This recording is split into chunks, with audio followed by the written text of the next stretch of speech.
она хочет от меня. Ну что она хочет? Я не понимаю. Что я все делаю, я стараюсь. Она ничего не понимает или не хочет понимать. Ну чего меня не понимает? Что она хочет? И вот на этот вопрос хотел бы ответить сегодня. Что же женщина хочет?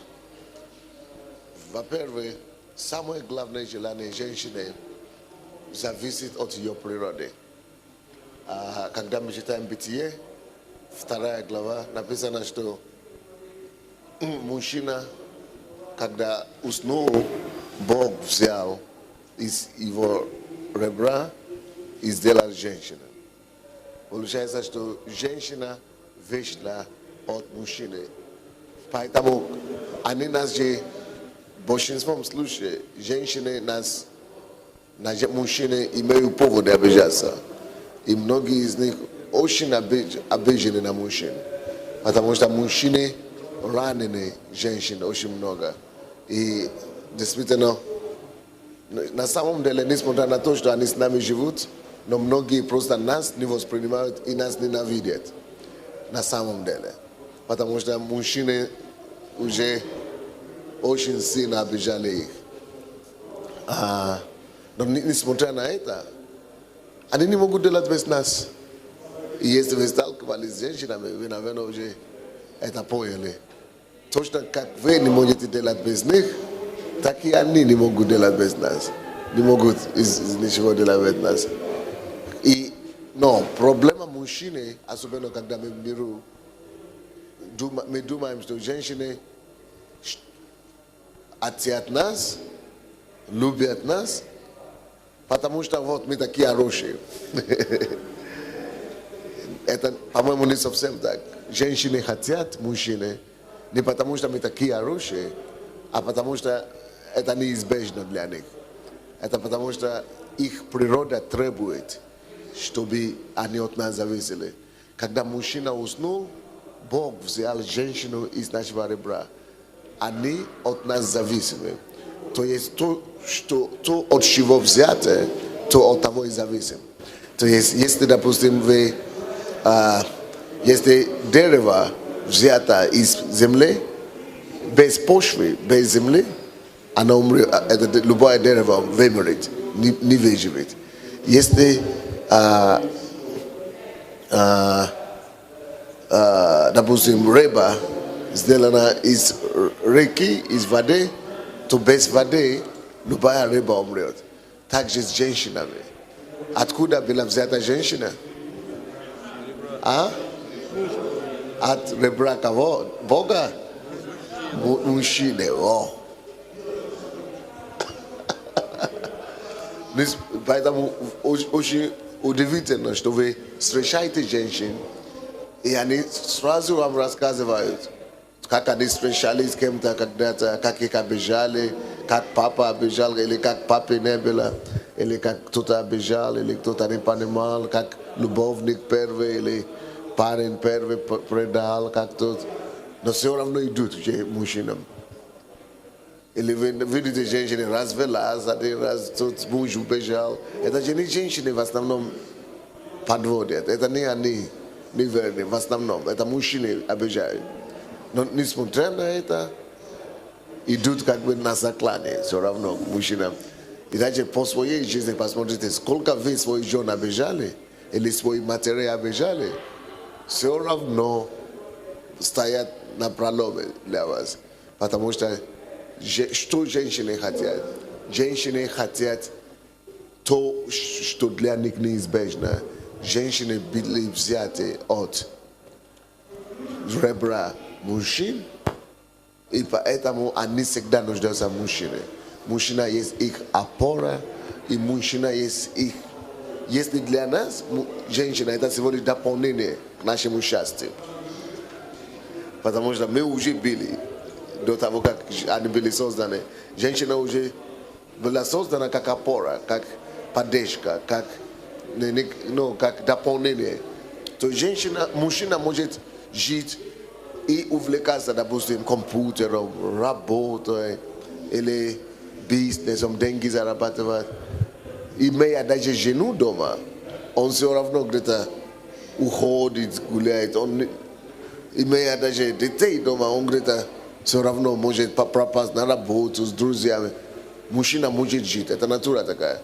Но когда мы становимся семейными, мужчина муж, мужчина отец, нам надо понять, что жить просто как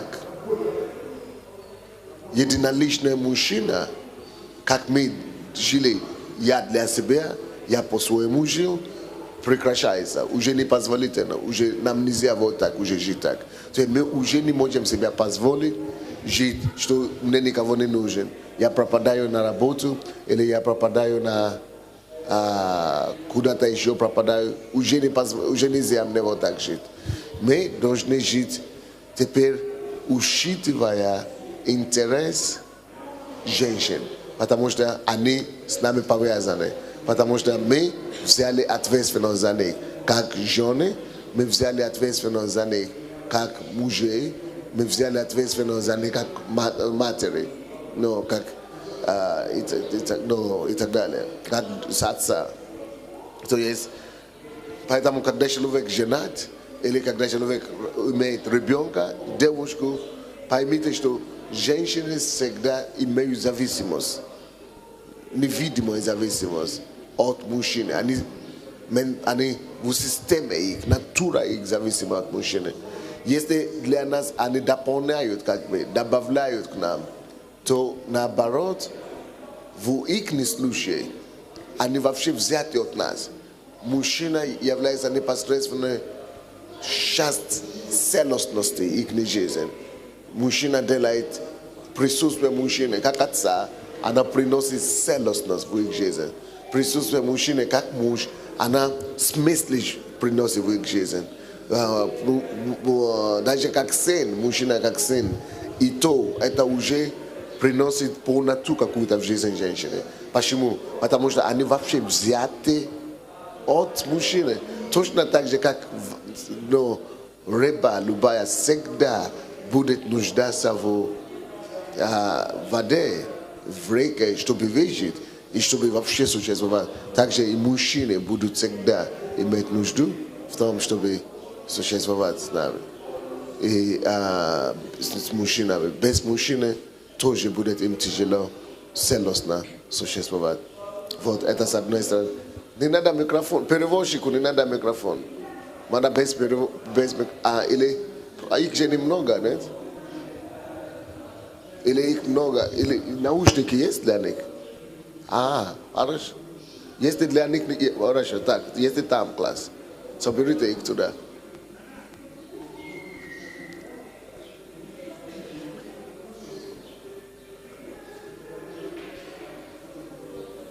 Вот.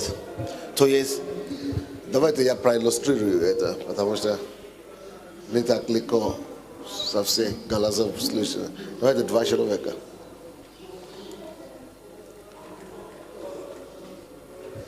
Скажем, кто из вас женщина, кто из вас мужчина? Давайте, допустим, это девушка, это мужчина, скажем, да? И он взят от мужчины. Значит, мужчина целостно существовал сам, уже есть, может жить без женщины. Нехорошо ему без женщины, нехорошо человеку быть одному. Да, нехорошо, но, по крайней мере, живет, существует. Полного счастья нет, но, по крайней мере, живет. То есть, это вы начинаете понимать природу мужчины. То есть, почему он...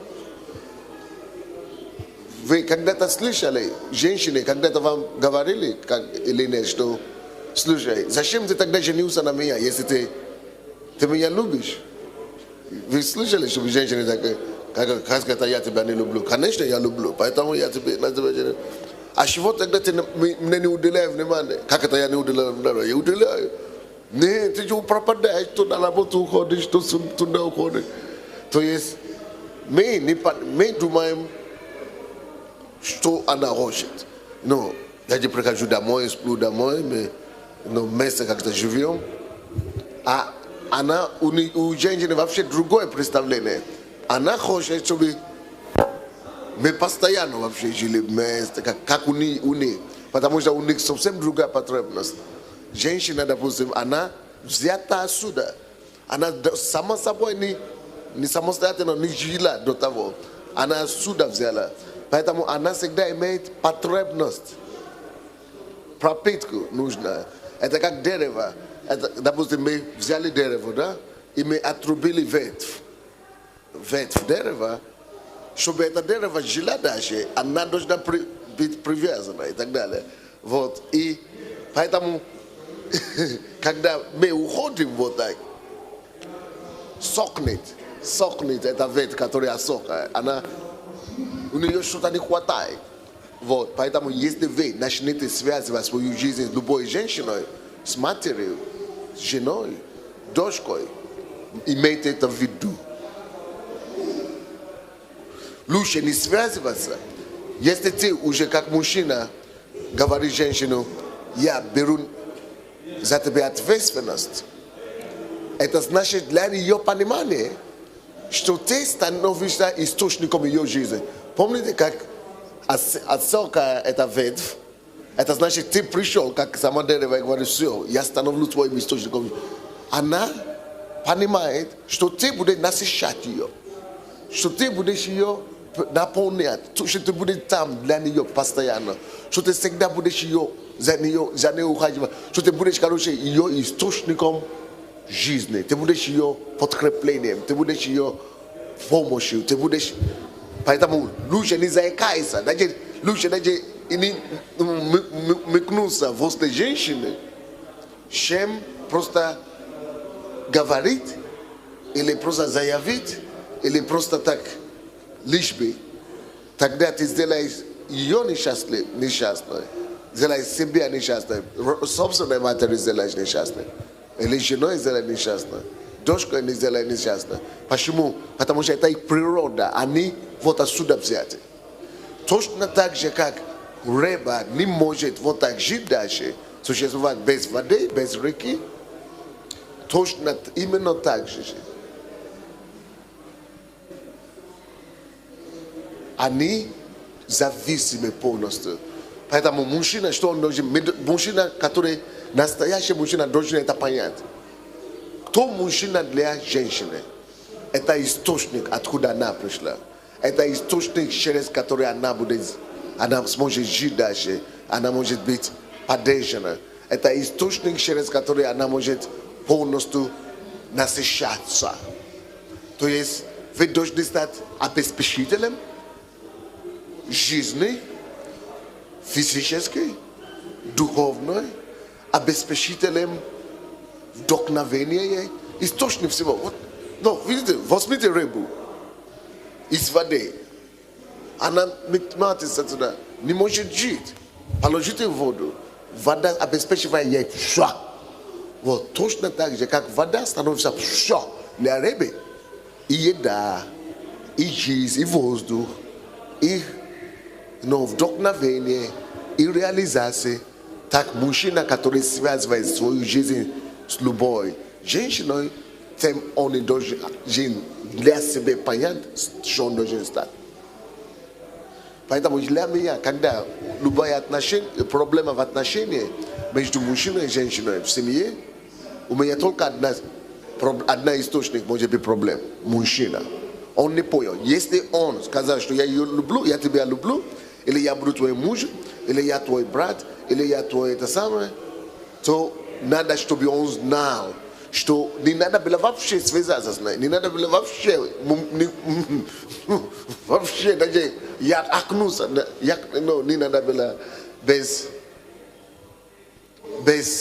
не надо было вообще заикаться, вообще даже не мкнуться после нее, если ты не готов полностью сделать ее счастливой. Если твоя жена, или твоя мама, или твоя дочка несчастлива, и ты есть мужчина вокруг, и возле них ты не состоишься как человек. Ты не состоишься как мужчина, и ты не состоишься как человек. И мужчина, и миссия мужчины вокруг женщины, или возле женщины, и в этом и заключается, что я беру на себя ответственность. быть этим источником, пропитком, быть этим основой счастья для него, даже если ты пастор. Вот то, как я вижу свою ответственность, не только как муж своей жены и своей матери и своей дочки, но вот я эту роль также выполняю для всех женщин вокруг меня.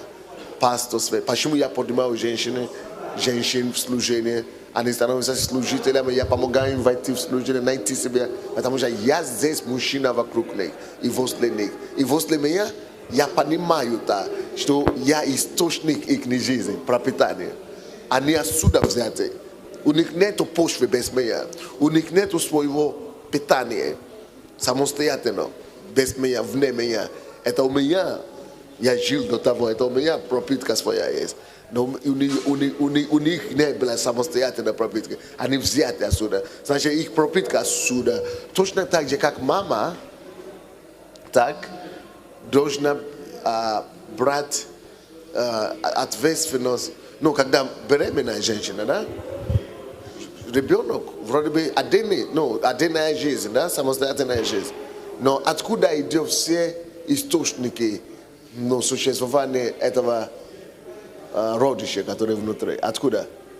От матери, правильно? И кислород от матери. И питание, еда от матери. И кровь от матери. Потому что, хотя это самостоятельная жизнь, так? Но она внутри матери. Вот точно как это и было есть ребенком и мать, так это идеальная иллюстрация, как это есть мужчиной и женщиной. Женщина взята от мужчины,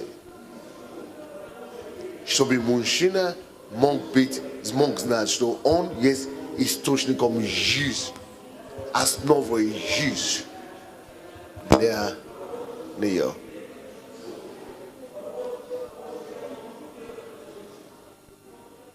Спасибо вам большое. Но с другой, давайте еще один пример. Но с другой стороны,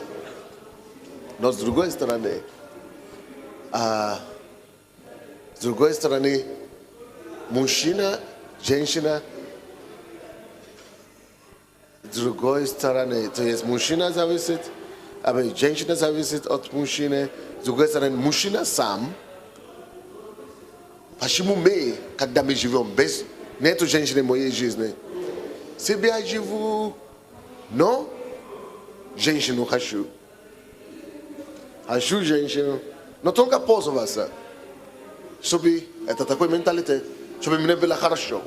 Я знаю, что могу делать без, но без тоже плохо. То есть, потому что он на нога. Так? Он может найти источник ноги своей почвы, это значит на земле, а земля, что это обозначает работа. Потому что из земли, работа, труд. Вот. И поэтому, если посмотрите на женщину и на мужчину, то женщина находит себя, реализуется и осуществляется именно когда она дома. Домашний очаг, есть ее счастье, ее мечта, ее домашний очаг. Она счастлива, она дома, она должна ухаживать, потому что вот она отсюда взята. Она от плоти взята. Ей повезло.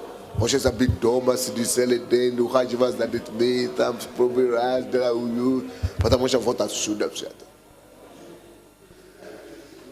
А вот мужчина, ему тянется туда вот, вниз, в земле, почву, работу хочет, приключения ищет, казино какое-то, пьянки какое-то, драку какой-то лезет.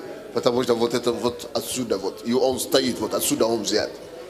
Короче, мужчина взят от праха земного, а женщине повезло. Она взята от сырого мяса. То есть, почему люди спрашивают, мужчины какие-то все такие больше такие, мужчины вообще какие-то, грубоватые какие-то, то непонятные, то, тяжелые. Мужчинам всегда тяжело, то разбивают все, то. А это потому что он другой. он имеет свой источник не в плоти, как это славы, не в теле, в почве. Женщина, откуда женщина была сотворена? Не из праха же земли. Откуда? С плоти, ей повезло. Поэтому они были нежные, они были самые. Поэтому она без плоти мужского и не может существовать. Не обязательно как муж, как секс, как мужчина, как муж. Это может быть как отец, но мужчина должен быть у нее. Это может быть в качестве сына, но мужчина должен быть. Это может быть в качестве мужа, но ошибка мужчин, спасибо, ошибка мужчин заключается в том, что мы почему-то всегда думаем, что если женщинам тянется к нам, то они только секс хотят.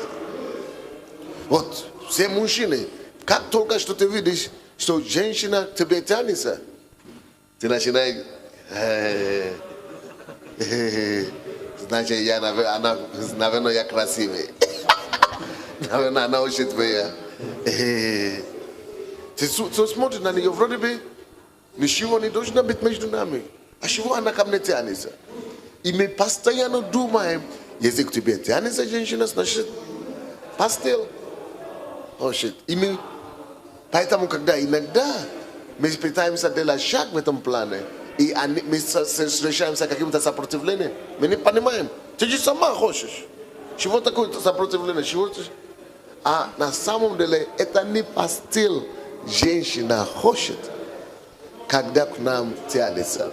Когда женщины к нам тянутся, есть три вещи, которые, в основном, что они хотят просто быть рядом с нами как с мужчиной, потому что мы источник их рода.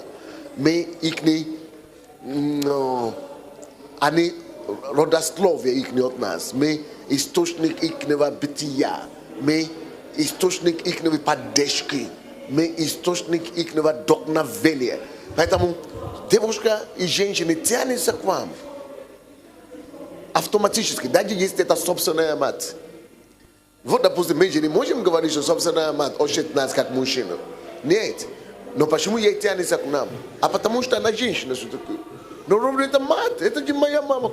Ну, сынок, тебя обнимаю. О, сынок, ну давай кушай. О, сынок. Ну что она хочет? Ну, слушай, успокойся, мама. Но, чтобы вы знали, это и доказательства есть, что когда вот так тянется к нам, это не потому что как женщина или мужчина, это не половое понимание. Прежде всего, женщина нуждается просто в таком покрытии, поддержке, ну, такой, чтобы она просто должна знать, что ты там есть для нее, что есть мужчина рядом, который защита, опора, защитник, но понимающий, обеспечитель. Вот просто сам факт, что мужчина берет над ними ответственность, за них ответственность, для них это уже счастье. Как я это не понимал в миру, о Боже мой, потому что нам никто не объяснял это все вещи. Когда я жил в миру, я думал, boyfriend, я не знаю, вы тоже, наверное, слышали это все понятие, boyfriend, girlfriend, и, ну, парень, девушка, и когда девушки к тебе, ну, тянулся, я просто думал, о, значит, только секс, значит, все, надо просто boyfriend, будешь моей подругой, или что. Чего еще они отказываются, сами же хотят. Но потому что это не то, что они хотят, прежде всего. Женщина, прежде всего, хочет просто сам факт, что без присутствия мужской руки, без присутствия мужчины, мужское начало, неполноценно они себя чувствуют. И причина этого в том, что я сказал, что есть они от нас. Точно как ребенок от матери. Мать, ребенок зарожденный внутри, который внутри зародище, оно от матери зависит. Точно так же женщина от нас зависит. Но это получается так. Слушайте, что тогда женщины хотят? Я специально удерживал этот ответ. Что женщины хотят? Что двигает женщин по всему миру, которые сами даже не осознают? Поближе, вы не услышите, поближе сядьте. Пересядьте сюда, пустые места здесь. Потому что я начинаю закругляться. Самое главное сейчас скажу. Поближе, вот здесь стулья, пустые стулья здесь. Вот вы сюда поближе, чтобы они могли, чтобы вам было слышно.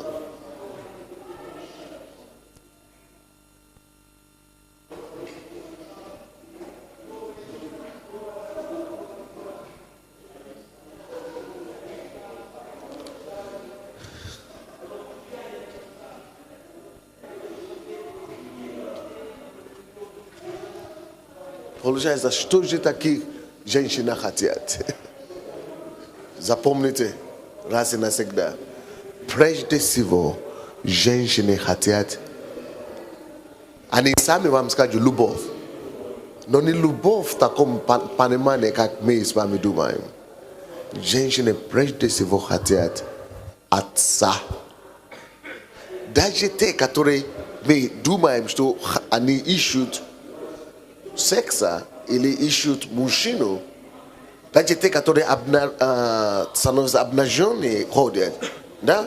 Обнаженные груди, обнаженные ноги, тогда, которые вызывающие себя, они, вот, когда женщина вот так, обнаженная ходит вот так, и делает, как будто красавица, она мисс планеты.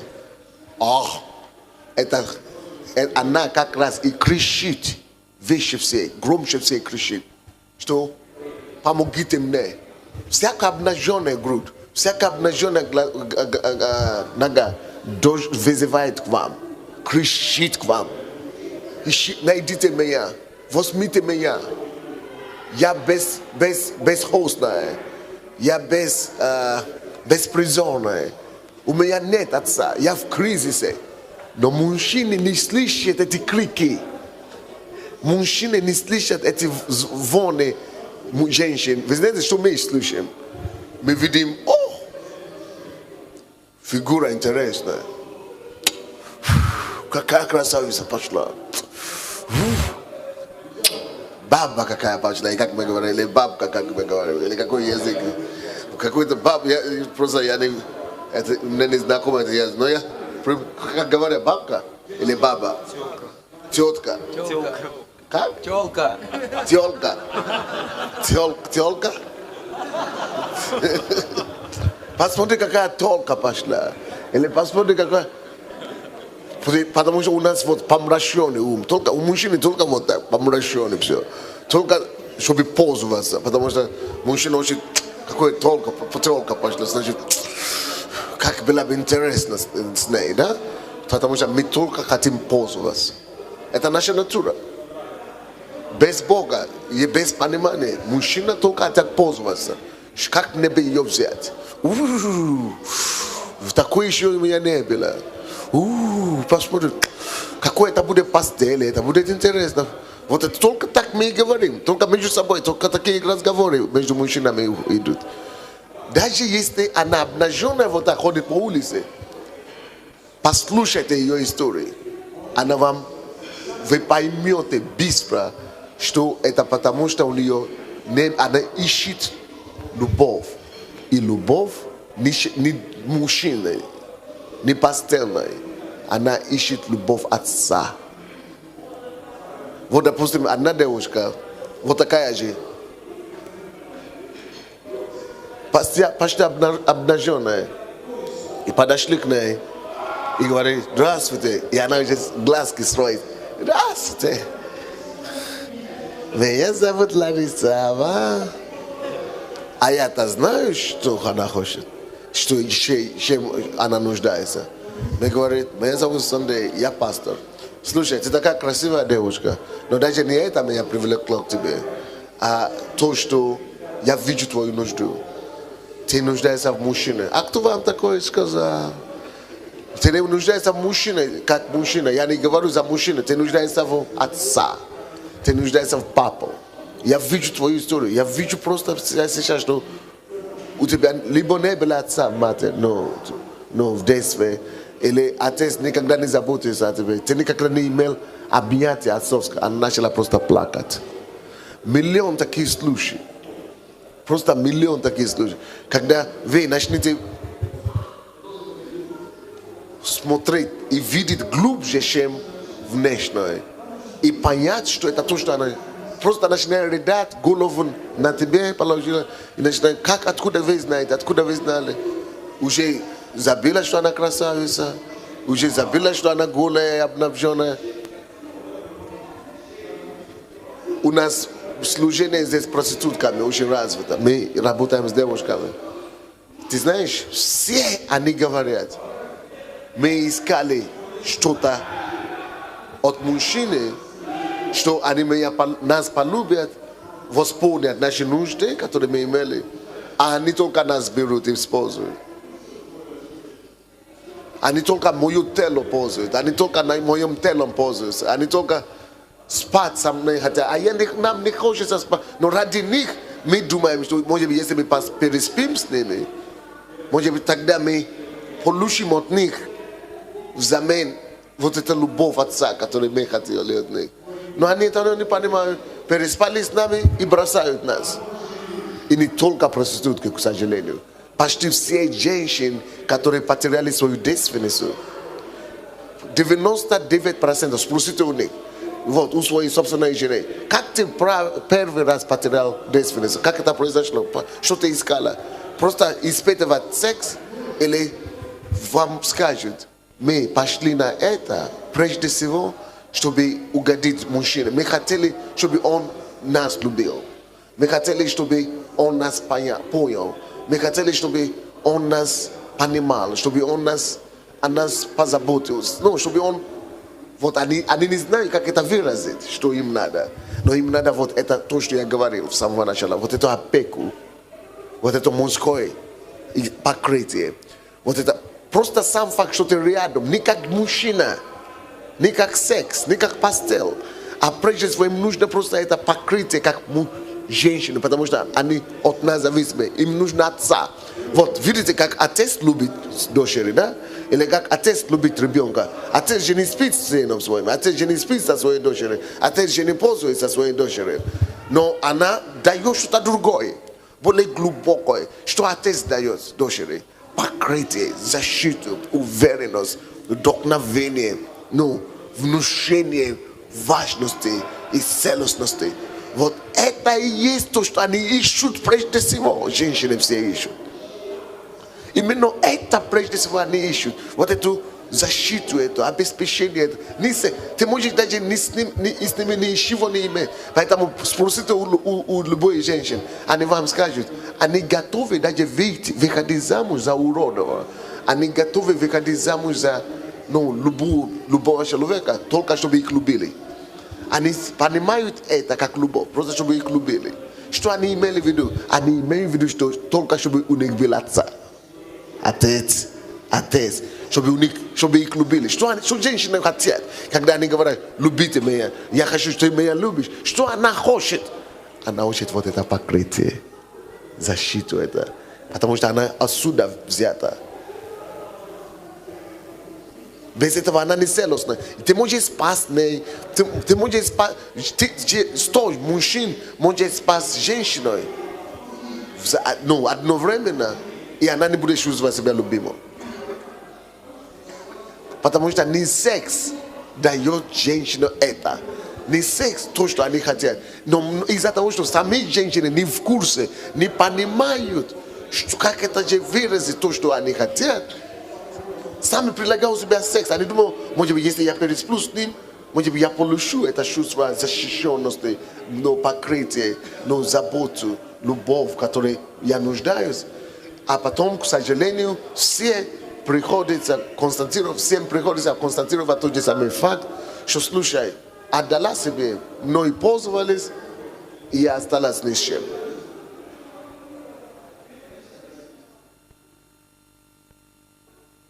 Поэтому также, мужчины, запомните, вы все знаете, что я сейчас скажу. Поэтому мы, мужчины, женщины иногда мы так сильно влюблены, да, помните? Мы так сильно влюблены в женщину, и они в нас, а потом переспали. Через пару месяцев мы уже потеряли интерес. А она еще тянется, что-то муж из этого. Аминь. Или, допустим, жили вместе, развелись, мужчина уже пошел дальше. Почему? Потому что он найдет другую, или ногу на работу, что-то другое. А она то обижается, то проклинает, то мучается, то... Потому что она не нашла это. То есть то, что она хочет прежде всего, это вот эта защищенность, это вот эта защита, это вот это покрытие, отцовская любовь. Итак, то, что же женщины хотят, отца хотят.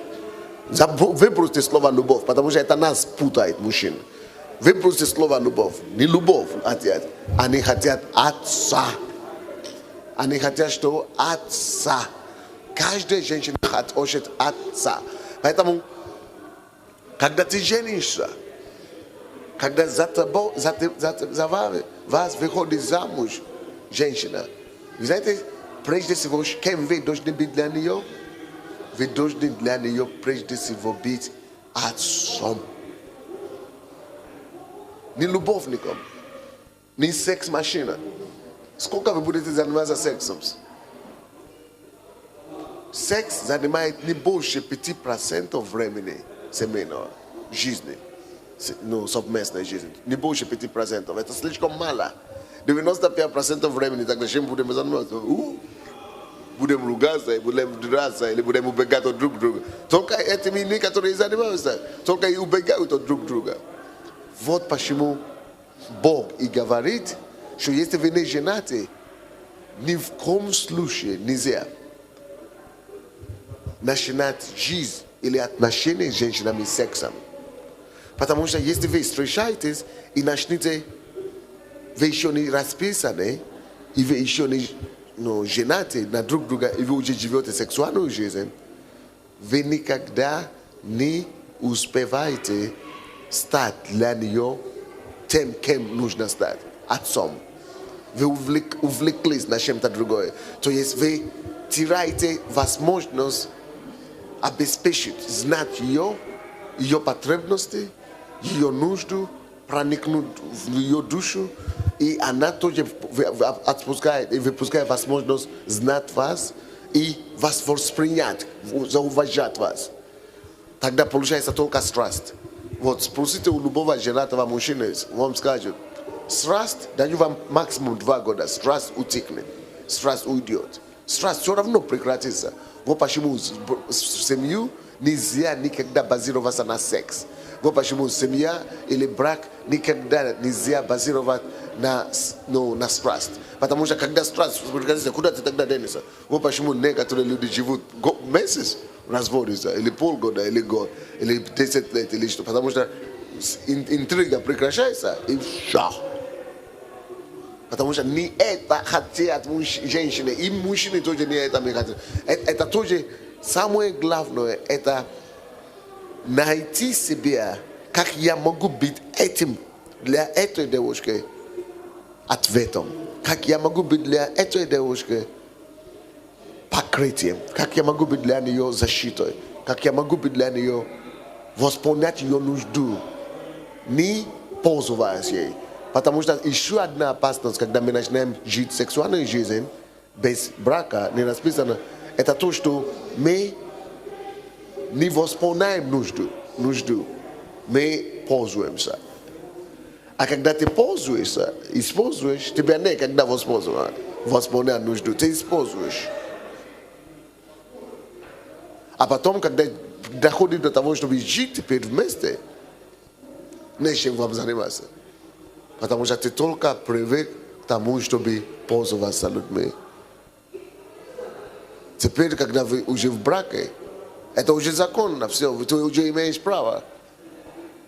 Но уже нет интереса, потому что на одном сексе нельзя держать семью.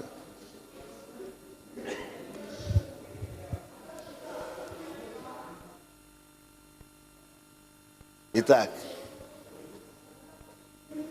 что хочет моя жена, что хочет моя мама, что хочет моя дочка, все они хотят одного. Они все хотят Отца. Источник, мы их источник.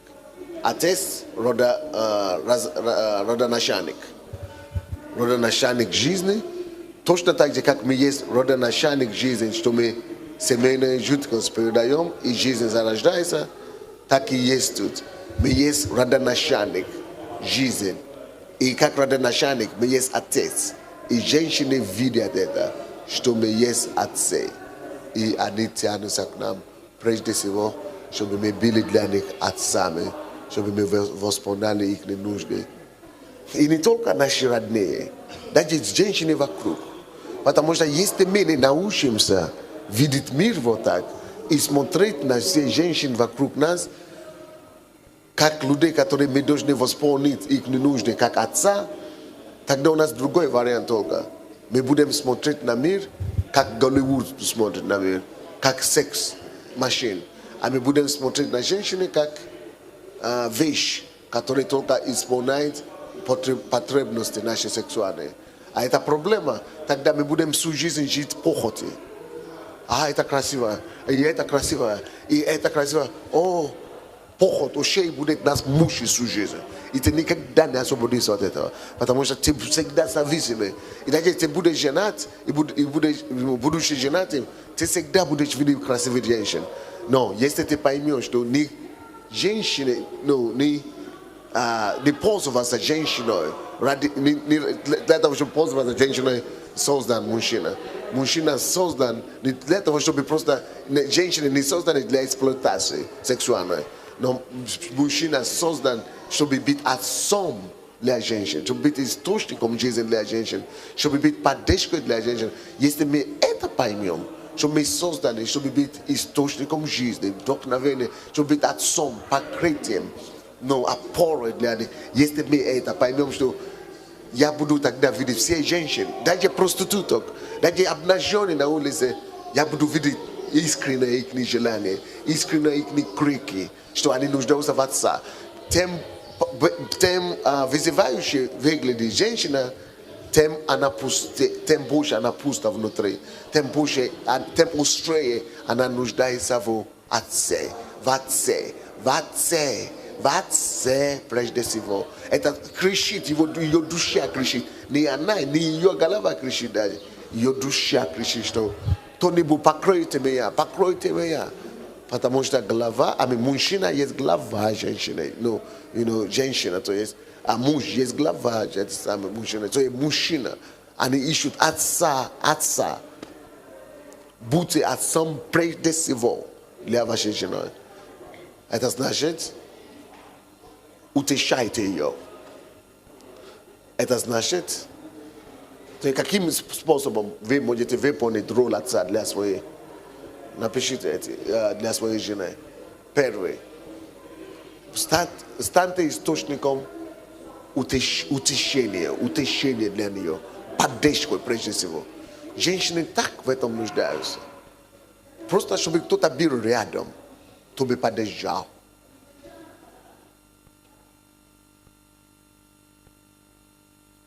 Прежде всего, просто быть поддержкой. Утешением. Утешать. Первое поддержка, второе утешением. Просто рядом, быть добрым к ней. Третье. Просто быть добрым к ней. Быть добрым. Просто быть добрым, великодушным для нее.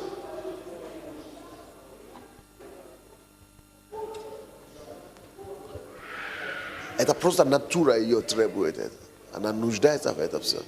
Почему женщины одеваются, делают прическу? Внимание ищут. И это внимание не сексуальное. Это мы путаем. Это Голливуд нас запутал. Они действительно ищут внимание. Но внимание действительно здорово. Они ищут внимание, отца. Я сейчас сам отец. И моя дочка мне строит глазки. Наверное, ваши тоже играет за мной. Вот так. Я думаю, слушай, это же моя дочка 7 лет, 5 лет. Точно как взрослые женщины делают. И я в свое время думал, эти женщины меня хотят, они меня строят. Оказывается, вот моя дочка 5 лет, она даже не знает, что это такое. Ашнис! Все женщины хотят этого. Отца хотят. Конечно, надо быть обеспечителем для нее. Это еще один способ, как можно. Обеспечителем. Обеспечить ей.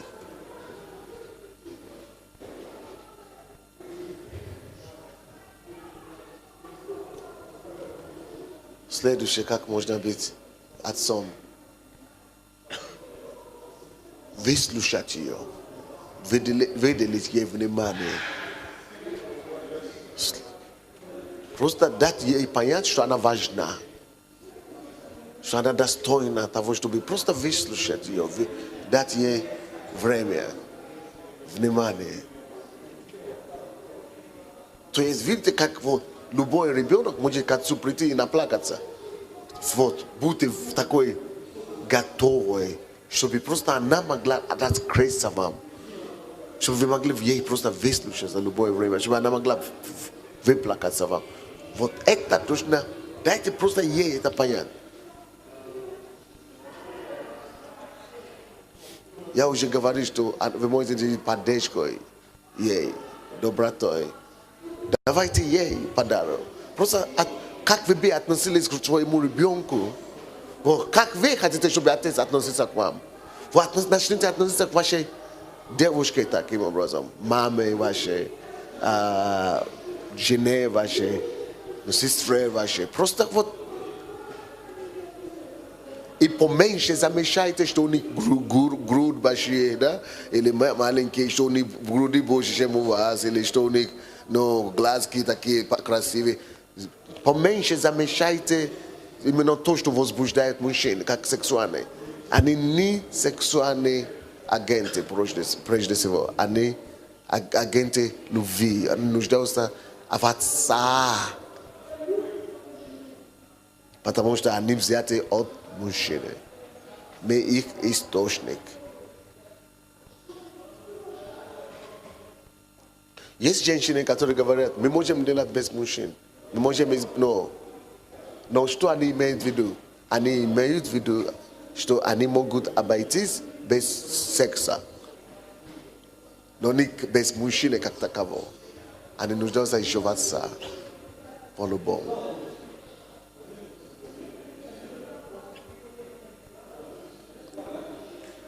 Поэтому очень часто женщины очень огорчены от мужчин. И знаете что? Они часто даже так говорят. Они говорят, ты меня не любишь.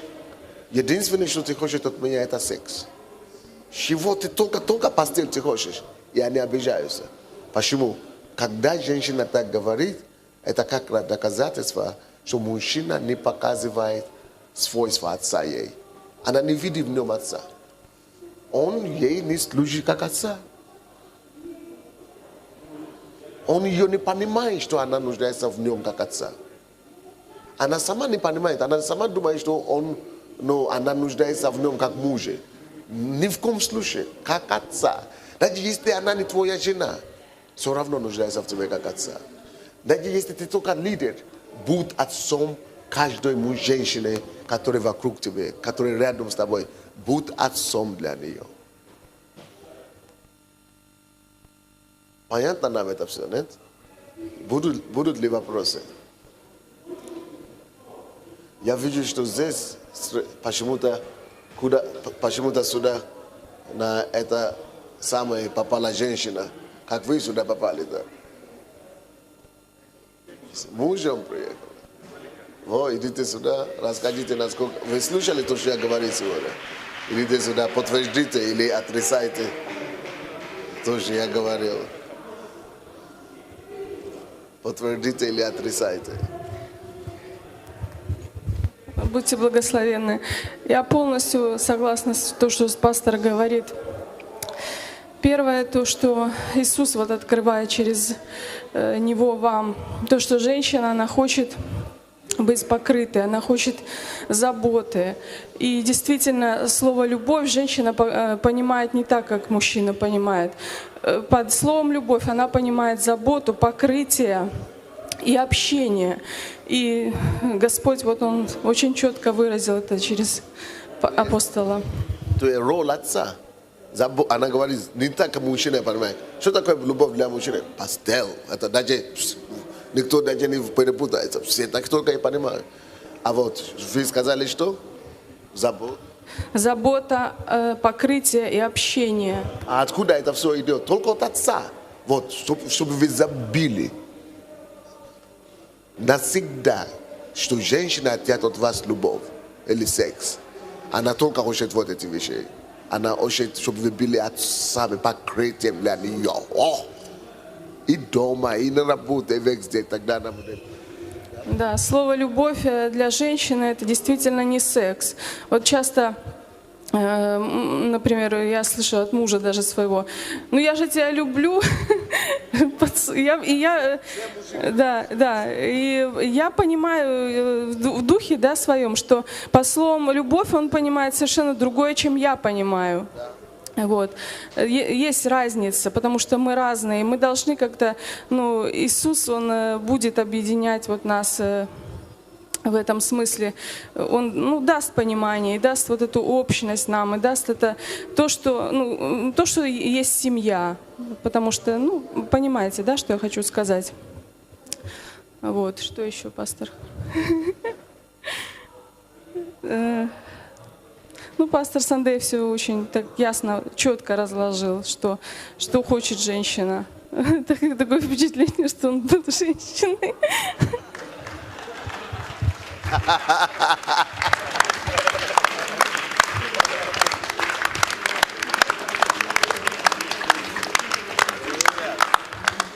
Спасибо вам большое. И вы знаете, что мужчины всегда говорят: нет, это я неудачно женился. Почему-то какая-то капризная попалась. Какая-то девушка попалась капризная, неудачно женился. Не, это не какая-то, балованная, как мы говорим, разбалованная попалась. Но это она такая.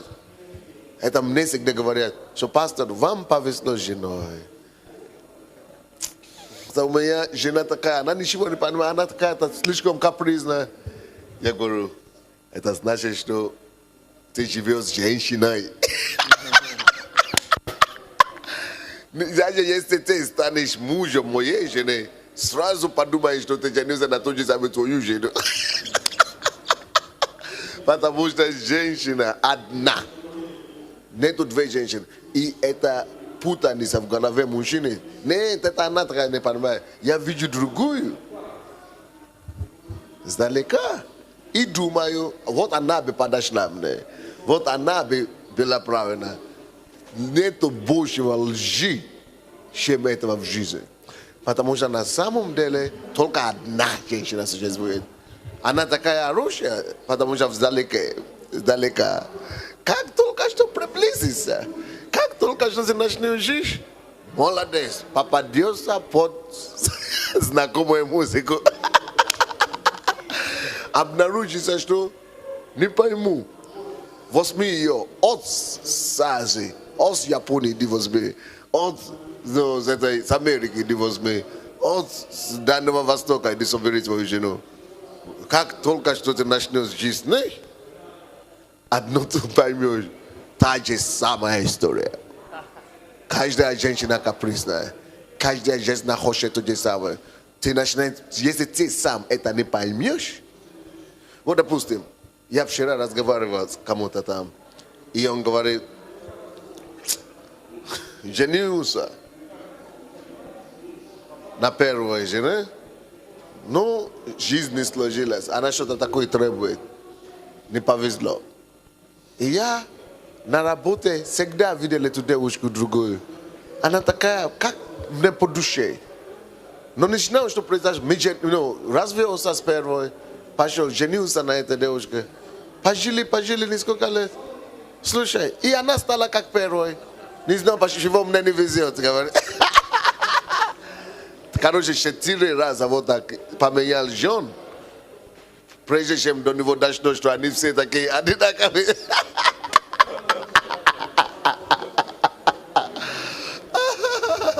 Так что не обманывайтесь. Нам надо меняться. Нам надо понять. Нам надо перестраиваться. Нам надо понять вообще суть себя, суть женщин. И не надеяться, что вот какая-то просто появится какая-то жена с какой-то планеты, которая будет вообще другая и будет не просто устраивать. Нет. Мы должны понять, кто мы. Мы должны понять, кто они. И мы должны понять, какая разница и как нам жить вместе. Женщина видит во мне, когда женщины выбирают, за кого они хотят выйти замуж. Прежде всего, какие качества у них. Это мы думаем, что они думают, он сексуальный. Никогда в жизни женщины так не думают. Они говорят, он красивый. Для их понятия красота, что он красивый, значит, он добрый, он внимательный, он заботится. Когда-то слышал, как женщины выбирают себя мужа? Только так. Он же такой добрый, он же такой внимательный. Отца ищут. Все. А мы какие мы ищем? Фигура какая. Ноги какие. Ноги, ручки какие. Мужчины, наоборот, ищут только блеск. Это проблема. Поэтому мы говорим, что женимся по, как там говорится, по внешнему, да? А потом мы начинаем, встречаем по одежку, а потом провожаем по уму, да? Вот. И это кризис семьи, это кризис жизни. Эти все кризисы с этого и идут. Из-за того, что мы не понимаем изначального натуры и разницы между мужчиной и женщиной. И нашей ответственности перед ними. Значит, давайте, какие вопросы есть? Я просто хотел до вас донести вот самое главное в жизни, что же хотят женщины, вот что они хотят. Работайте над собой в этом плане. Еще есть, я могу развивать дальше о том, что как быть отцом, как мне быть отцом. Что делать, как быть отцом, я это говорю, но как научиться быть отцом. На это есть Иисус. Библия, посмотрите пример Иисуса, посмотрите пример Бога Отца в Библии. И найдите для себя, потому что мужчины многие никогда не были отцом. Не видели отца настоящего. У них самого не было отца или плохого отца. Мы никогда не видели пример отца. Что же отец делает? Найдите себе пастора, найдите лидера, кто мог бы вам показать. Или считайте Бог Отца, как Бог Отец к нам поступает, как Бог Отец себя ведет с нами, как Иисус вел себя с учениками. Вот таким образом научитесь, смотрите на Бога, как я вчера вечером проповедовал, и вы увидите, каким вы можете стать. Пастор, есть какая-нибудь кассета или книга об этом, то, что женщина ищет отца? Нет, я еще не написал. Наверное, это будет тема будущей, наверное, книги. Нужно, да, это? Очень надо, потому что я с России, там церковь тоже в этом очень нуждается, в этом истине. Вся страна в этом нуждается, весь мир вообще в этом. Аминь. Спасибо, пастор. То есть нужна, получается, книга, да? Может, действительно подумаем об этом, а? Аминь. Да. Может быть, написать. Может быть, так и написать. Женщины ищут отца. Женщины не ищут мужчины, ищут отца, да? Тайна женщины, да? Тайна женщины. Слушай, о чем думают женщины, да? В чем нуждаются женщины, да? Тайна женщин. Все, будем знать. Кто-то там поднимал руку тоже. Кто-то. Да. Просто я хочу засвидетельствовать. Я сидел и думал, что сегодня такое происходит. Я вот в шоке от пастора Сандея, в хорошем смысле этого слова. Я его с 94-го года знаю, и как Бог через него порой мощно проявляется, то есть, не раз этому убеждались. Но сегодня я сижу, думаю, что же это такое? Такая мощь от него исходит, такая сила, как никогда, понимаете, просто как в шоке. Я такое через него проявление мощи, потенциала, и я сижу, думаю, Господи, да что же ты так, Дух Святой, мощно, прямо аж внутри сокрушения. И вот сейчас братья подтвердили, что вот это откровение, просто вот даже чувствую, даже мы умоляли бы вас, пастор Сандей, по крайней мере, написать эту книгу. Это менталитет мужиков изменит. Я-то, в принципе, кое-что мне Бог на эту тему открывал, но сегодня подтверждение, утверждение, углубление в этой жизненно важной истине. Вот поэтому мы горой, пастор Сандей, за вас. Пишите эту книгу, и пусть вас Бог обильно благословит. Будем молиться.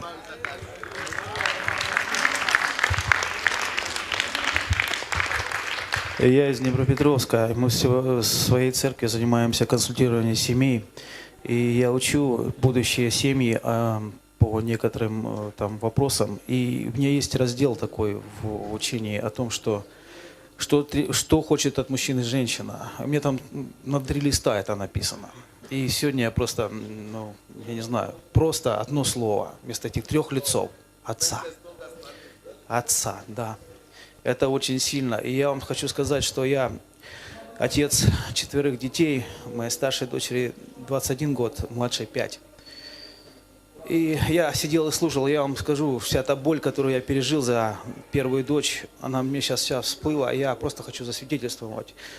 И когда Бог меня нашел, дочь была в церкви, ей было 14 лет. Через 2 года она ушла она сразу отказалась от церкви и через 2 года ушла из дома. В 18 лет мне позвонил следователь 6-го отдела и сказал, что ваша дочь в тюрьме, в СИЗО. Я ее нашел в СИЗО, когда ее перевозили в здание тюрьмы. Прежде чем она сказала следователю, позвоните отцу. Она никому не хотела говорить, сразу она искала меня. Ее инкриминировали ей сутенерство 18 лет. Мне тяжело об этом говорить, потому что это характеристика меня как отца в то время. Через год, это год страшный был.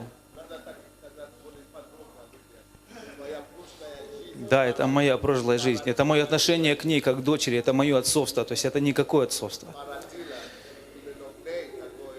И я почему об этом говорю? Потому что если у вас нет дочерей, если у вас есть дочери, если будущие дочери, обращайтесь с ней очень нежно и бережно. Через год ее выпустили из здания суда. Это уже сделал Господь, это уже не я. Она получила 2 года условно вместо 5 лет лишения свободы. Теперь она учится в университете, у меня растет внучка, она с Богом, она служит, она сотрудничает с Татьяной Галушко.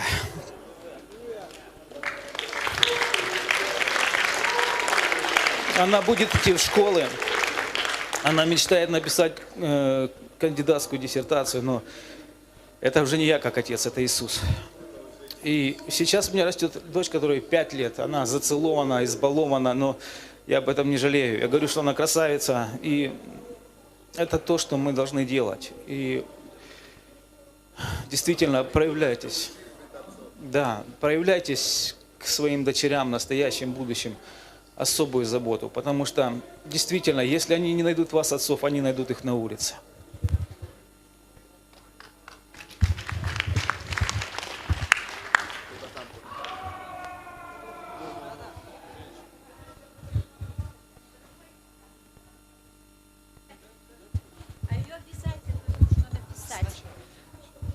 Да, дорогой пастор Сандель, вы очень хорошо все сказали, просто замечательно. И то, что вы адресовали к Иисусу, это говорит о том, что в церкви, руководимой вами, есть мощный потенциал объединить все религии, объединить объединить под именем Иисуса Христа. И вот девизом к вашей книге, а книга должна быть обязательно, потому что сейчас, видите, Украина занимает, к сожалению, первое место по распространению, вы знаете, какой болезни. Возьмите слова Иисуса. «Иди и впредь не греши». Вот это будет отец, вот это будет муж, вот это будет брат, это будет мужчина, это будет человек. На нее нужно смотреть в первую очередь не на противоположную плоть, а на как человека, который нуждается в первую очередь, повторяю ваши слова, в заботе. Вот тогда она станет равноправной. Вот в этом равноправии сохранить в этой противоположной плоти самое главное качество – быть человеком. Потому что сейчас женщина, к сожалению, в одни искушения, в которых мы сейчас живем, начиная со второй половины 1989 года, она, понимаете, разбаловалась в том плане, что она забыла, что она лишь помощница, что она только 1/12 силы мужчины. Роберт сколько? Вот в первое понятие теории относительности дает Иисус притчи о вдове, которая дала 1 лепту, и то, что жена сотворена ему как помощница. Нужно было усыпить мужчину, взять и ребро. Она тень, он свет. Он мир, она война. Он хлеб, она водка. Мужчина все время должен об этом помнить. Он есть Адам, не тот, который в раю взял яблоко, не спросил: Ева, с какого дерева яблоко? Он взял, и на завтра у них уже получился тот грех, который есть причина всех грехов. Ведь самое святое зачать ребенка, но самый страшный грех – получать желание, то есть иметь желание получать удовольствие через детородные органы. Бог не создавал органов блуда, органов секса. Он создал детородные органы. Пожалуйста.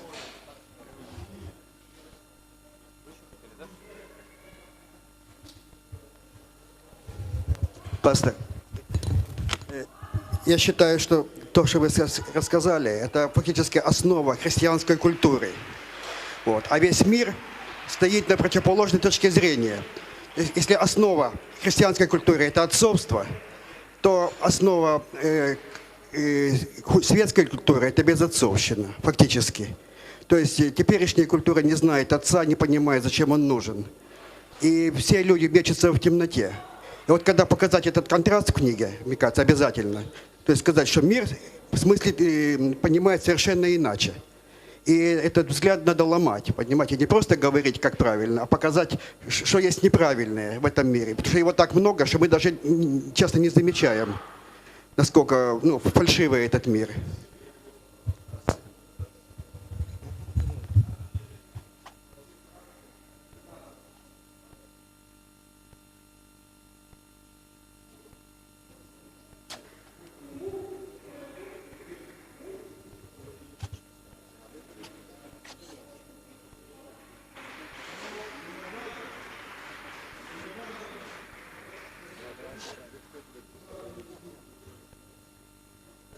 Да, ну что ж, я думаю, что класс.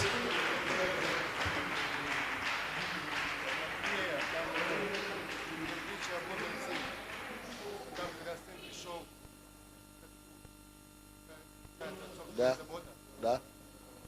Отцовская. Ну что, говорят, что надо нам собрать пожертвования. Есть ли там ящик? Господь, мы благословляем эти пожертвования, мы благословляем это слово, которое Ты дал нам сегодня. И мы просим, Господь, чтобы это слово выросло в нас, чтобы мы стали делателями слова, а не только слушателями. Во имя Иисуса Христа. Аминь. Кто-то еще хотел бы свидетельствовать или что-то сказать? Давайте сюда.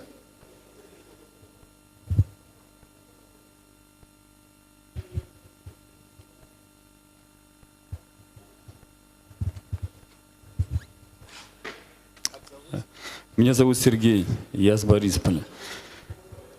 Братцы, я просто вам хочу сказать, что это победа, и она принесет победу в нашу семью.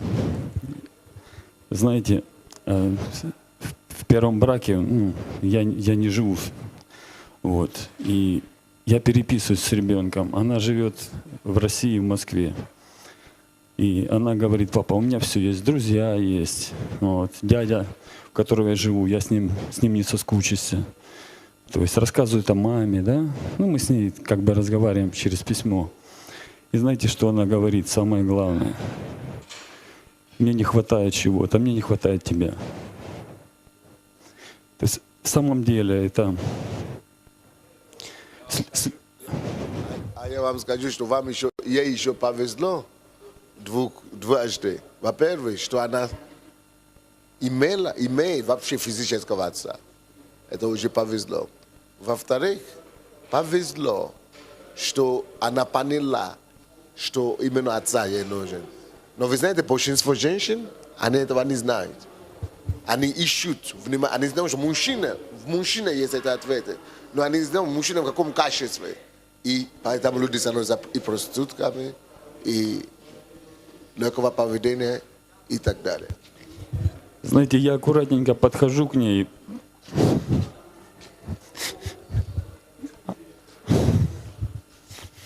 Она говорит: у меня много друзей. А я аккуратненько ей говорю: дочка, это хорошо, когда у тебя есть друзья. И когда их много, говорю, это просто, это поражение в жизни. Потому что много друзей не бывает вообще. Я потихонечку ее подвожу, что, отец, друг вообще. Вот, что Бог, которого он никогда не предаст. А ты просто, еще молодая, еще не все понимаешь. И резко, я аккуратненько подхожу к этому и говорю, что может быть момент, что тебя самые дорогие друзья предадут. Это закономерность, правильно?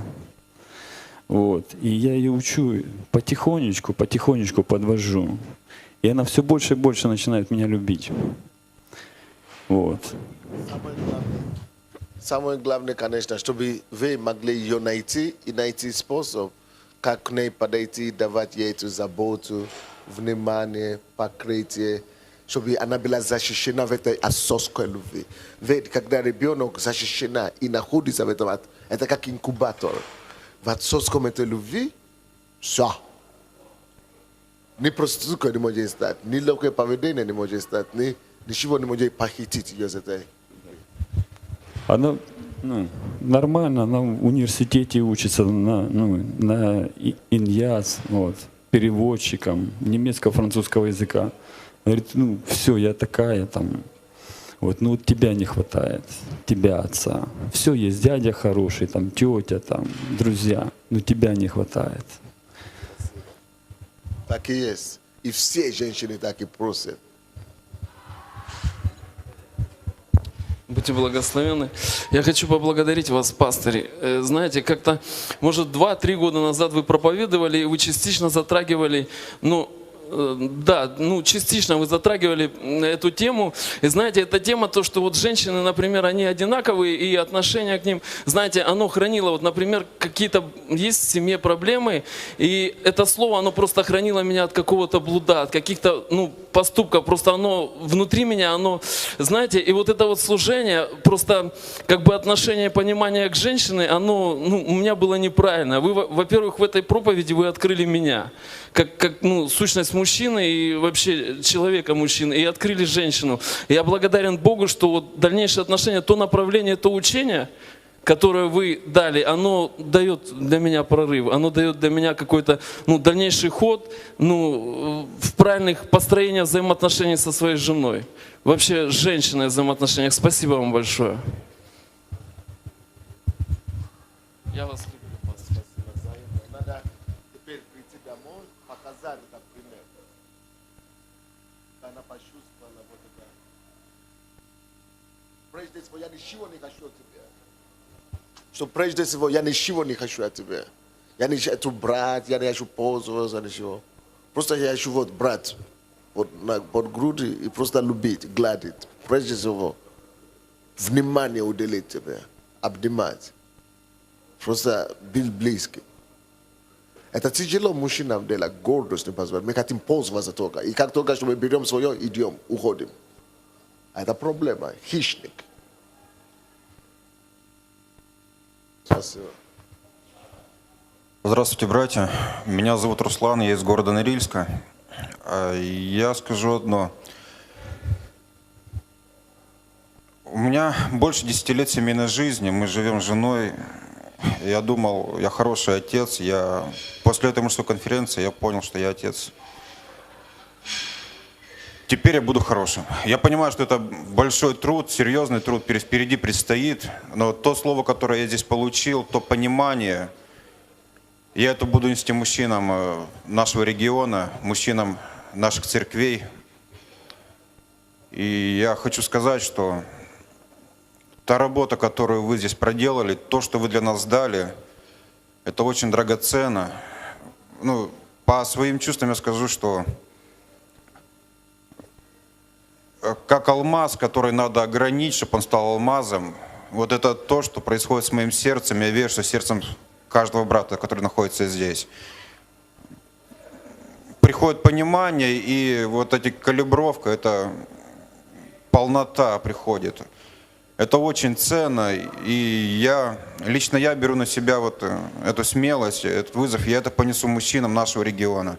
Потому что очень много разбитых семей. Люди в миру, я себя помню, кем я был, искали, в чем тайна женщины, в чем ее зацепить, как ее найти. Когда я женился, я искал, как сделать жену счастливой. Я сейчас сидел, когда я слушал вас, пастор, я анализировал свою жизнь, и я понимал то хорошее, что у меня в жизни есть, может, интуитивно, или Бог вел, слава за это. Но то хорошее, что у меня получилось вот благодаря тому, что я где-то был действительно отцом для своей жены. И мне теперь еще надо стать отцом своим детям. У меня 4-й ребенок скоро родится. Слава Богу Я благодарю Бога за вас. Здравствуйте, меня зовут Саша, пастор. Тут и вчера говорила пастор София, и я знаю, что когда-то вы стали отцом для пастора Софии, когда у нее были семейные неприятности. И вы даже говорили, что мужчина, он может быть покровом не только для своей жены, но и как служитель для других женщин. Так вот, у меня вопрос. Есть одна единственная, для которой ты являешься отцом, и ты ее покрываешь. И есть женщины, и ты как служитель их покрываешь. Но ведь это, наверное, разные покровы. Как, чтобы не спутать? То есть, как, чтобы не дать понять этой женщине?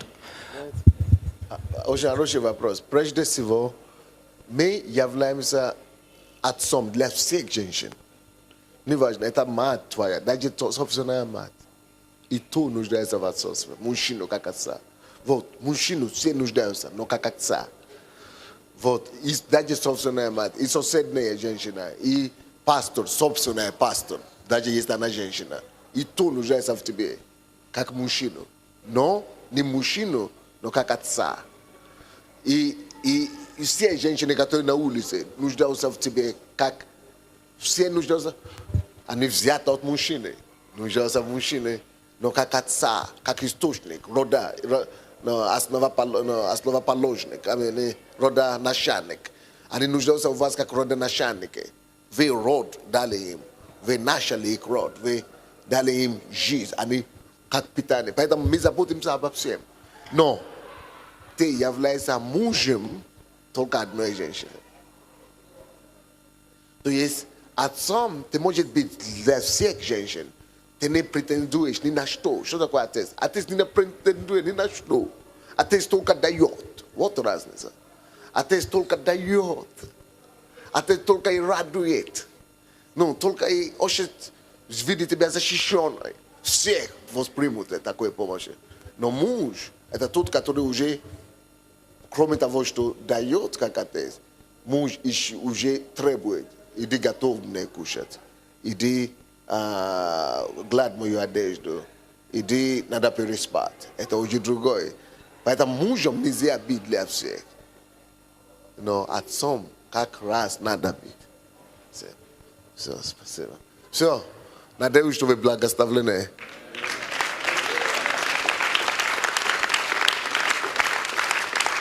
Сейчас какой-то еще вопрос иностранец. Последний вопрос. Очень задать. Я переведу ему, не переживай, я переведу. Ничего, я. В чем вопрос? Testimony also. Testimony. Dear church, in December of this year, I don't know who's going to. In December of this year, I will be married for 30 years. В декабре этого года уже будет 30 лет, как я женат. I wish I had this knowledge, this wisdom that Pastor is giving you now, 30 years ago. Боже мой, как мне бы хотелось бы слышать вот эту мудрость, которую мы сегодня слышали 30 лет тому назад. Как хотелось бы слышать проповедь 30 лет тому. This is so wonderful knowledge. Это такое прекрасное знание, откровение.